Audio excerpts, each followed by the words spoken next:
असतील तर या बाणानं इंद्रजिताचा प्राण जाईल असा त्या ठिकाणी लक्ष्मण भैया बोलतात. माझा आत्मा श्री रघुनाथ याची श्रीरामाचे नित्य व्रत येणे इंद्रजिताचा शिरपात होरणांत बाणे येणे. लक्ष्मण भैयानं सांगितलं या बाणानं इंद्रजिताचा प्राण जायला पाहिजे, पण माझा प्रभू रामचंद्र हे माझा आत्मा आहे आणि प्रत्येकाच्या हृदयामध्ये आत्मा आहे, पण आत्मा कोणाला दिसत नाही. आणि ज्या वेळेस आत्मा निघून जातो त्यावेळेस त्या ठिकाणी प्रत्येकाची अवस्था होते. माझा या ठिकाणी नातेवाईकाचा प्राण देवाने नेला, प्राण कोणी बघितलं नाहीये, परंतु ज्या वेळेस प्राण जातो आणि वालीचा प्राण गेला, प्राण गेल्याच्या नंतर तारा राणी विचार करते, रामा कशामुळे माझ्या पतीचा या ठिकाणी तुम्ही शिरछेद केलाय. त्यावेळेस रामप्रभूने सांगितलं, तारे जो पती तुझा तो तुझ्या समोर पडलेला आहे, तो पती भोग. आणि जर तू प्राणाला जर पती मानत असशील तर प्राण बघितलास का, गेला कशावरून म्हणतेस. हे दोन त्या ठिकाणी बाजू प्रभू रामचंद्राने तारेला सांगितल्या. तसं लक्ष्मण भैया म्हणतात, प्रभू रामचंद्र जर माझे या ठिकाणी आत्मा असतील, माझ्या हृदयामधला जो जीव आहे तो माझा राम असेल, तर या बाणानं इंद्रजिताचा प्राण जाईल असं त्या ठिकाणी बाणावर स्थापना लक्ष्मण भैया करतात. गालिचा श्रीरामाची आन इंद्रजिताचा गेला प्राण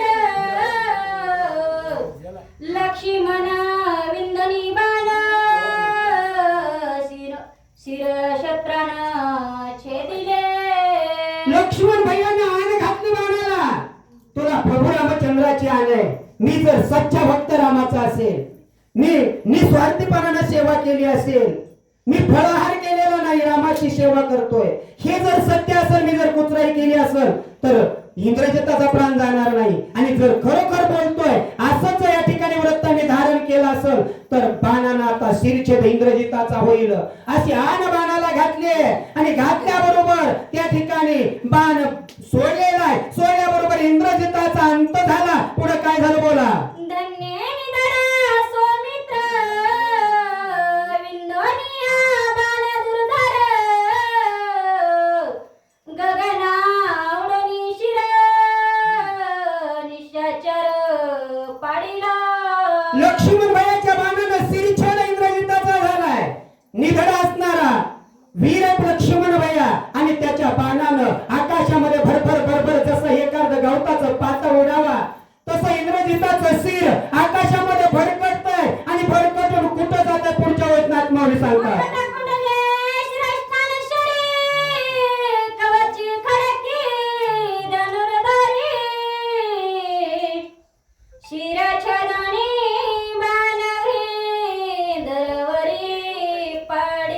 लक्ष्मण भैयाचा बाण त्या ठिकाणी सन सन करीत गेलेला इंद्रजिताच्या शिरछेद झालेला आहे. आणि शिरछेद झाल्याबरोबर त्या ठिकाणी धड आहे ते धरणीवर पडलेलं आहे आणि आकाशामध्ये त्या ठिकाणी शिर उडालेलं आहे. मग सत्य पतिव्रत असणारी त्या ठिकाणी पत्नी असणारी त्या याचे इंद्रजिताची आणि तिचं त्या ठिकाणी महात्म्य नाथमाऊली आता पुढे वर्णन करणार आहे.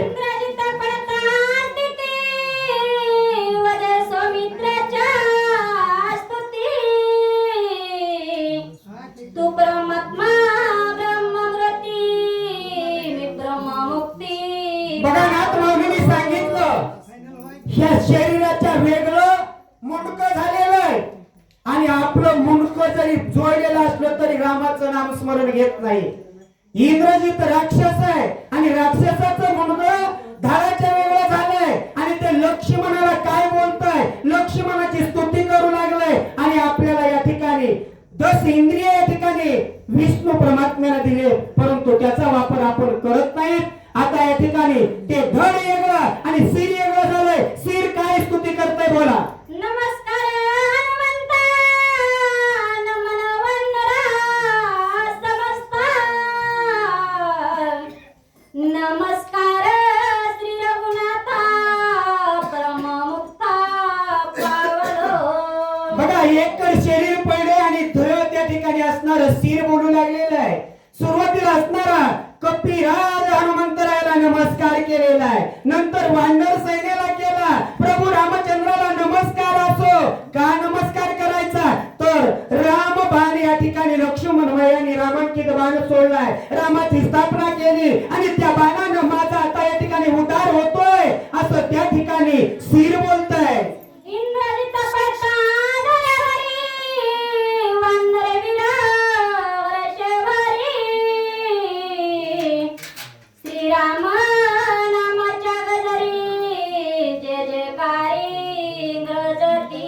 लक्ष्मणाच्या बाणाने ज्यावेळेस धरणीवर शरीर त्या इंद्रजिताचं पडलंय आणि पडल्याबरोबर राम भक्त हनुमंतराया आणि वानर सैन्य आनंदित झाले. जय जयकार करू लागले. प्रभू रामचंद्राच्या नामाचा जयघोष करू लागले. प्रभू रामचंद्राचं नामस्मरण उड्या मारू लागले, बागडू लागले. असा आनंद त्या ठिकाणी होऊ लागला. विजय झाला लक्ष्मण हरकेनाचे विभीषण स्वर्गी उल्लसले सुरगण बेरी निशाने त्राटिले. बघा त्या ठिकाणी लक्ष्मणाचा विजय झालेला आहे आणि विजय झाल्याच्या नंतर इंद्रजिताचा असणारा काका चुलता विभीषणाला आनंद होतोय आणि आनंद होऊन त्या ठिकाणी नाचू लागलेला विभीषण. नाता आणि गोत जिथं रीत आणि न्याय आहे तिथं त्या ठिकाणी नात्या गोत्याचा विचार केला जात नाहीये.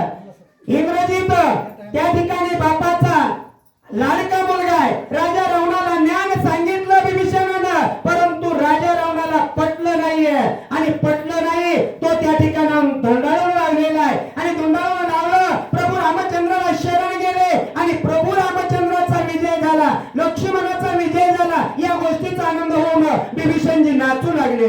गंधर्व गाणी गाती हर्षे अक्षर नाचती दिवे सुमान्य लोकेती सुरवर सती स्वानंदे.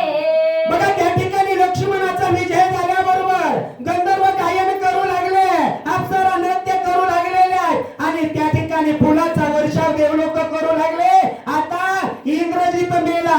ज्या इंद्रजितानं इंद्राचा त्या ठिकाणी 33 कोटी देवाचा राजा असणारा इंद्र 21 वेळेस त्या ठिकाणी बांधून लंकेमध्ये आणला आणि तो असणारा इंद्रजित लक्ष्मण भयाने मारला म्हणून देवाला आनंद झालेला आहे. इंद्र चंद्र वरुण कुबेर हरिके नाचती समग्र वत्र वदावनी फार हर्ष निर्भर सुरसिद्ध. सूरसिद्ध त्या ठिकाणी ऋषीवरी आनंद करू लागलेले आहेत, अतिशय आनंदित झालेले आहेत. गंधर्व त्या ठिकाणी सिद्ध चारण सर्वाला आनंद होऊ लागलेला आहे आणि सर्व त्या ठिकाणी आनंदाच्या उत्साहामध्ये डोलू लागलेले आहेत. आनंदाचे सुख निर्भरी स्वर्गे गिर गजारी सिद्धचारण ऋषी शारी जजकारी गरज जय. आनंद कुठे झाला? प्रथम तलावर आनंद झालेला आहे, स्वर्गामध्ये आनंद झालेला आहे. देवलोक गजर करू लागलेले, त्रिभुवन त्या ठिकाणी दानावून गेलेलं आहे. राम नामाचा जयघोष त्या ठिकाणी होऊ लागलेला आहे. धन्य स्वमित्र राम बंधू केला इंद्रजिताचा वधू एका जनार्दनी स्वानंद ब्रह्मानंद रामायणी. ब्रह्म आनंद कशामध्ये? रामायणामध्ये जेवढा आनंद तेवढा त्या ठिकाणी त्रिभुवनामध्ये आनंद नाहीये. गोडी ज्याला आहे त्यालाच गोडी आहे. रामायण कथा ऐकाय जायचं म्हणलं तर त्या ठिकाणी थर काप येतो. त्यांचा दोष नाहीये, कलीचा वारा लागलाय आणि कलीचा वारा लागलाय पाप आडवं येतं. प्रत्येकाला परमार्थ काय आहे याची जाण आहे. परमार्थ केल्यानं उद्धार होणार आहे हे बी कळतं, परंतु त्या ठिकाणी पूर्वजन्मीचा साठा लागतो. त्यावेळेस मुखामध्ये नाम येतं, कानावर श्रवण करण्याचं सामर्थ्य त्याच्यामध्येच असतं, कुणालाही लाभत नाही. आणि तसं या ठिकाणी लक्ष्मण भैया, या लक्ष्मण कुणाचा? रामाचा बंधू आणि रामाच्या बंधूनं इंद्रजिताचा वध केला आणि सर्वाला सुखी केलं असं त्या ठिकाणी बोलू लागले. स्वास्ती श्री भागवत रामायण युद्धाकांडे काकार टिकाया मंद्रजित वदो नमो अध्याय गुण पुंडलिका